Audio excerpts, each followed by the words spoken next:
हाबाफारि लानाय जादों? गिबियाव बड'लेण्ड रादाबनिसिम दुलाराय बाथौ गौथुम गसाइगाव डिस्ट्रिक्ट कमिटिनिफ्राय गोसो गोरबो सिंनिफ्राय हामलायनाय जासिहरग्रोबाय। दिनै जोंनि हाबाफारिया जाहैबाय ओंखाम गोरलै फोरबो। दिनै 9 आघन जोंहा बोसोरफ्रामबो 9 आघनाव ओंखाम गोरलै फोरबोखौ लानाय जायो आरो बे ओंखाम गोरलै फोरबोआ जाहैबाय बर' माहारिनि गोदोनिफ्राय आबै आबौ आग्लानिफ्राय सोलिबोनाय मोनसे फोरबो।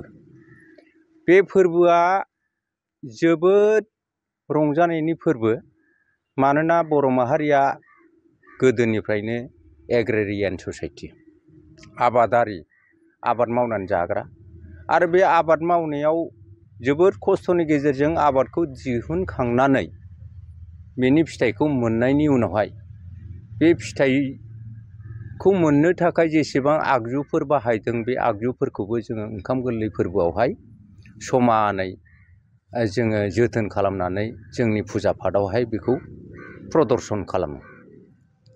बेल' नङा, ओंखाम गोरलै फोरबोआव जोङो जोंनि आबै आबौफोरखौबो गोसोखांनानै बिथांमोननोबो मान बावनानै ओंखाम गोरलैखौ बिथांमोननि मुङैहाय जोङो बावहरग्रोनाय जायो। मोसौ मोसाफोरखौ जोङो बाहायो आबाद मावनायाव, इभेन मोसौ मोसाफोरनोबो जोङो ओंखाम गोरलैफोरखौ जाहोग्रोयो आरो जेखिनि आगजुफोरखौ जों बाहायो बे आगजुफोरखौ जोङो सिगाङाव दोननानै आनान गसाइ इसोरनि सेरावहाय जोङो बेखौ फुजा होनाय जायो। ओंखाम गोरलै फोरबोआ जोंनि थाखाय खस्थ'नि उनावहाय मोननाय मोनसे गोथार फोरबो, रंजानायनि फोरबो, खौसेथिनि फोरबो, जे फोरबोआ जोंनि बर' माहारिनि आखुथाइफोरखौ दिन्थिबोयो। बर' माहारिफ्रा मिथिंगायारि, बर' माहारिफ्रा अरायबो सान्थिखौ लुबैग्रा हारि, बर' माहारिया खौसेथिजों सोलिबोनाय सावरि बादालि खुंबोनाय जाथि। नायनो सानदों जोंनि बर' माहारिफ्रा बे गुबुन हारिनि, गुबुन धोरोमनि माखासे फुजा फाथावहाय जों बुजिया सोमजिया आथिगुरि मिथियाबालानो जों बेफोरबादि धोरोमखौ, बेफोरबादि कालसारखौ फल' खालामनायनिफ्राय गोजानाव थानो थाखाय आं गुरैयै खावलायनाय जादों। मानोना जों बबे बाथ्राया बबेनिफ्राय फैदों, बबे ट्रेना बबेनिफ्राय फैदों, बेखौ जों गुदिनिफ्राय मिथिनाया मोजां। जोङो गावखौ सिनायथिनाया मोजां आरो सिनायथिनो हायाबा जोङो जेनेबा जोंनि गेजेरावहाय बेखौ सोलोंलायनांगौ, सोरबा मिथिगौआ बेखौ सोलोंनांगौ। मानोना मोनबा फोरबोनि गेजेरावहाय बे जोंनि ओंखाम गोरलै फोरबोआ जोबोद महत्त गोनां, गुरुत्त गोनां आरो बे जाहैबाय रंजानायनि फोरबो, खौसेथिनि फोरबो। बे जोंनि थानसालिया जाहैबाय जै नोगोरनि दुलाराय बाथौ गौथुम गसाइगाव डिस्ट्रिक्ट कमिटिनि बियो थानसालि आरो बे थानसालियावनो जोङो दिनै ओंखाम गोरलै फोरबोखौ खुंफुंनो लानाय जादों। जोंनि थानसालिजों लोगोसे जोंहा मिरुनि थानसालिफ्रावबो, बियाबनि थानसालिफ्रावबो, गुबुन गुबुन जिल्लानि थानसालिफ्रावबो एखेलगे बे खुंफुंथायखौ जों खुंनो आखायाव लानाय जादों। आदसा, मा मा हाबाफारि लादों? जोंनि हाबाफारिया बेनो जे जोंहा बावहाय जोंनि गोथार फिरफिलाखौ ओंखाम गोरलै फोरबोजों लोब्बा लाखिनानै बरायहोनाय जाबाय।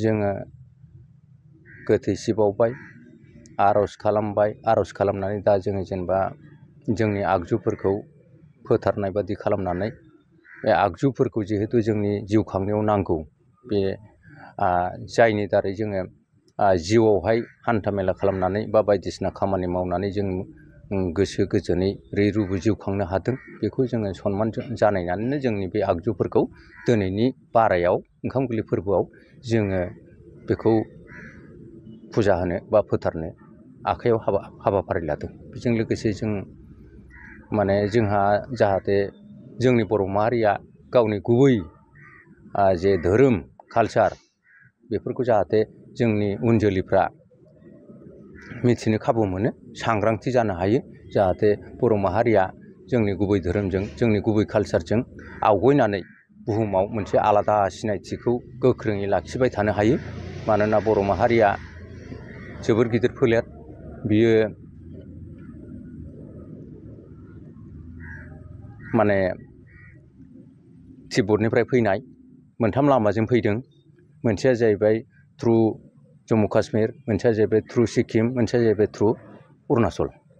जोङो आसलथे बर' माने बटनिफ्राय फैनाय, तिब्बतआव मोनबा भेलि दंमोन बे भेलियानो जाहैबाय बे भेलिफोरखौ बड होननाय जायोमोन आरोखि बड BOD दा बे बडआव जोंना मोनबा बडनि बिथोराव दङ ला बड कच बड टि बड बायदिसिना आरोखि दा बेफोरनिफ्राय जों सौफैनानै जोंनि रावा जाहैबाय माने तिब्बेट' बार्मान बे हिसाबै जों बेफोरखौनो जोंनि गुबै राव हारिमु धोरोम बेफोरखौ जोङो दिनैसिम बजबनानै दङ अनसायनानै दङ जोंनि सिनायथिखौ बुहुमनि दरबाराव जोङो बेखौ लाखिबाय थानो जोंहा मोनसे महर उद्देश्य दङ आरो जों बेनि थाखाय मावबाय थालांनो थाखाय जों प्रतिज्ञाबद्ध